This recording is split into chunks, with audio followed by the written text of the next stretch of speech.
मैंने कहा कि अगर ये खून लगने की बात है, अगर पावर के पास खून लग गया है कि वो किसी भी जब उसका मन आएगा ये उसके ऊपर एक्ट हो सकता है, तो कभी वो हाईकोर्ट का ऑर्डर हो सकता है, कभी किसी पर पत्थर फेंकना हो सकता है।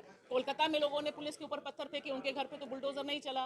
रेपिस्ट के घर पे आरोप लगने पर बुलडोजर चल रहा है, लेकिन राम रहीम की तो बागपत में कोठी है, उस पर तो बुलडोजर नहीं चला। तो ये एक डेरा सच्चा वाला, तो ये एक बहुत सेलेक्टिव आउटरीच है। और आज की तारीख में मुझे लगता है देश की जो अधिसंख्य जनता है उसको पता है कि बुलडोजर यानी क्या। बुलडोजर यानी अपने विरोधियों से बदला लेना, गरीबों से बदला लेना, मुसलमानों से बदला लेना। और अलग अलग ढंग से बुलडोजर चल रहा है, अलग अलग फॉर्म्स हैं। मीडिया के ऊपर भी बुलडोजर चल रहा है, आवाज बंद की जा रही है, अलग विकास दिया जाता है और दूसरी तरफ देखते हैं धर्म विशेष के लोगों के प्रति इस तरीके का भाव रखा जाता है। हाँ, यही मैं कह रही हूँ कि ये बेसिकली एक दूसरे ढंग की एक सत्ता इस्टेब्लिश की जा रही है, जहाँ पर देश के नागरिक को ही देश की सरकार अपना दुश्मन बना रही है। जैसे हेमंत विश्व शर्मा खुलेआम बतौर असम के मुख्यमंत्री यह कहते हैं कि मियाँ मुसलमान से मेरा कोई लेना देना नहीं, जिस तरह के कानून ला रहे हैं। लेकिन वहाँ पर ये अच्छा है कि कम से कम 18-19 पॉलिटिकल पार्टियाँ इकट्ठा होती हैं और जाती हैं, FIR करती हैं, द्रौपदी मुर्मू तक पहुँचती हैं।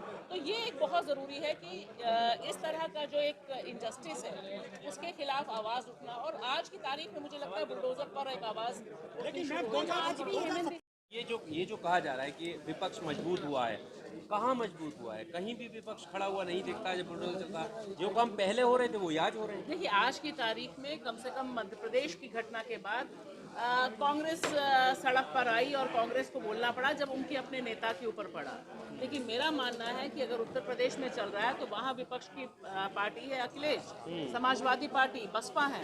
वहाँ जाकर हमें आपको पूछना जरूरी है कि आप इस समय चुप क्यों हैं। अकबरपुर जब गिर रहा था तब समाजवादी पार्टी और कांग्रेस क्या कर रही थी वहाँ पर। ये अकाउंटेबिलिटी, क्योंकि इसकी फाइट आज की तारीख में सिर्फ न्यायपालिका पे भरोसे पे नहीं छोड़ी जा सकती है। एक तरफ मीडिया है जो बुलडोजर पे चढ़ा हुआ है और दूसरी तरफ दूसरा मीडिया है जो बुलडोजर चल रहा है उनके साथ खड़ा हुआ है। तो ये एक ऐसी लड़ाई है जिसमें कोई इंस्टेंट जस्टिस नहीं है, ये इंस्टेंट इनजस्टिस है। ये इस्टेब्लिश करना, लगातार दरवाज़ा खटखटाना, क्योंकि एक डेमोक्रेटिक कंट्री में डेमोक्रेटिक वे ही हो सकते हैं प्रोटेस्ट के, रास्ता निकालने के, जिसकी मुझे लगता है। और हर एक जो इंसिडेंट है, बड़ा हो छोटा हो, उस पर आवाज़ उठाकर सच क्या है और ये कितने बड़े पैमाने पर कोर्ट और कचहरी में दिक्कत है। क्योंकि अगर ये इंस्टेंट जस्टिस चलता रहा, जैसे उदयपुर में चला, जैसे दिल्ली में चला, जैसे इंदौर में चला, हर जगह, वो कोर्ट को खत्म कर देगा। वो कौन जाएगा कोर्ट? जब आप पहले ही बुलडोजर गिरा दीजिएगा तो आपने तो डिक्लेयर कर दिया कि आरोपी कौन है। तो ये एक तरफ सबका साथ सबका विकास दिया जाता है और दूसरी तरफ देखते हैं धर्म विशेष के लोगों के प्रति इस तरीके का भाव रखा जाता है। हाँ, यही मैं कह रही हूँ कि ये बेसिकली एक दूसरे ढंग की एक सत्ता इस्टेब्लिश की जा रही है, जहाँ पर देश के नागरिक को ही देश की सरकार अपना दुश्मन बना रही है। जैसे हेमंत विश्व शर्मा खुलेआम बतौर असम के मुख्यमंत्री यह कहते हैं कि मियाँ मुसलमान से मेरा कोई लेना देना नहीं, जिस तरह के कानून ला रहे हैं। लेकिन वहाँ पर ये अच्छा है कि कम से कम 18-19 पॉलिटिकल पार्टियाँ इकट्ठा होती हैं और जाती हैं, FIR करती हैं, द्रौपदी मुर्मू तक पहुँचती हैं। तो ये एक बहुत ज़रूरी है कि इस तरह का जो एक इनजस्टिस है उसके खिलाफ आवाज़ उठना। और आज की तारीख में मुझे लगता है बुलडोजर पर एक आवाज़ आज भी हेमंत बिस्वा ने सदियों से 2 घंटे का जो ब्रेक मिलता था जुम्मे की नमाज पे, उस पर पाबंदी लगा दी। देखिए, वो तो एक टक्कर में दूसरी टक्कर में है। तो मैंने तो आपको कहा है कि उनके कदम अनकॉन्स्टिट्यूशनल है, तो चैलेंज तो पॉलिटिकली करना पड़ेगा ना, हम आपको नहीं चैलेंज करेंगे।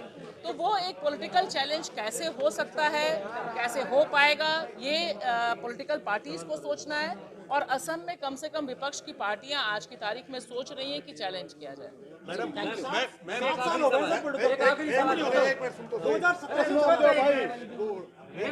अब तक क्या हो रहा था, उपद्रव का आधार बना करके पुलिस घर गिरा रही थी।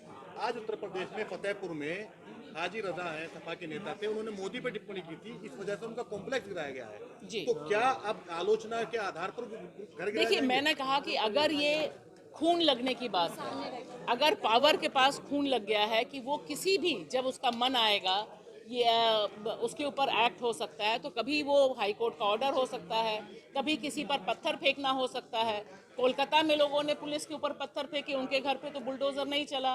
रेपिस्ट के घर पे आरोप लगने पर बुलडोजर चल रहा है, लेकिन राम रहीम की तो बागपत में कोठी है, उस पर तो बुलडोजर नहीं चला। तो ये एक डेरा सच्चा वाला, तो ये एक बहुत सेलेक्टिव आउटरेज है। और आज की तारीख में मुझे लगता है देश की जो अधिसंख्य जनता है उसको पता है कि बुलडोजर यानी क्या। बुलडोजर यानी अपने विरोधियों से बदला लेना, गरीबों से बदला लेना, मुसलमानों से बदला लेना, और अलग अलग ढंग से बुलडोजर चल रहा है, अलग अलग फॉर्म्स हैं। मीडिया के ऊपर भी बुलडोजर चल रहा है, आवाज़ बंद की जा रही है, अलग अलग कानून लाए जा रहे हैं। ब्रॉडकास्टिंग बिल आया था जिसे बड़ी मुश्किल से वापस किया गया, वो भी बुलडोजर ही है।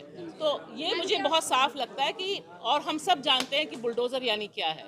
बुलडोजर यानी वोट मिलता है बुलडोजर से, बहुत सारे सत्ता में आते जा रहे हैं लोग। देखिए, वोट मिलता है नहीं मिलता है ये तो पॉलिटिकल लड़ाई है जो पॉलिटिकल पार्टीज लड़ेंगी। आज की तारीख में पॉलिटिकल पार्टीज को भी मजबूरी में कहना पड़ रहा है कि बुलडोजर इनजस्टिस है, ये जनता की वजह से हुआ है, किसी और वजह से नहीं हुआ है। एक वर्ग काफी खुश है बुलडोजर से जी एक वर्ग काफी खुश नहीं, क्योंकि हमने उनको खून का चस्का लगा दिया है, हमने उनको बता दिया है कि किसी भी विरोधी को कैसे निपटाना है। कितने बड़े पैमाने पर खुश हैं, 240 पर अटके हैं ना, तो वो भी एक किसी चीज का तो असर होगा। सरकारी कानून और न्यायपालिका से ऊपर